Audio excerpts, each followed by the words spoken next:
In today's video, I'm going to teach you how to navigate through your computer settings to customize some often used features, all by utilizing the tools built right into Windows. So let's get started. First, make sure you're sitting comfortably at your computer, looking at your desktop. Your desktop is essentially your main screen or home screen where all your icons reside. Now direct your attention to the taskbar at the very bottom of your screen. This is your command center for searching, opening programs, and managing your settings. On the far left of your taskbar, you'll find the Windows search bar. It's an incredibly useful tool that helps you quickly find applications and settings without scrolling through menus. Click on that search bar to get started. Now, with the search bar open, type in the word Run. This will allow you to access a very useful utility. Once you've typed Run, press Enter. You'll notice a small window appear labeled Run. This is your shortcut to specific areas of the Windows system.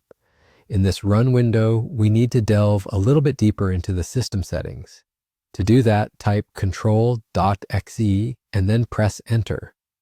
This command directs your computer to open the control panel, a central place to adjust your system settings. When you arrive in the control panel, you may feel a little overwhelmed by the number of options available. Don't worry, simply click on All Control Panel Items. This will display everything you can access, making your navigation easier. From this fully fledged list, find the option labeled File Explorer Options and click it. When opened, a smaller settings window will pop up. Here you'll find several tabs at the top. Now we're focusing on customizing the way your File Explorer behaves, so let's switch over to the View tab. This tab controls how different elements appear when you're sifting through files and folders on your computer. Scroll down in this View tab until you see the checkbox that says Use checkboxes to select items.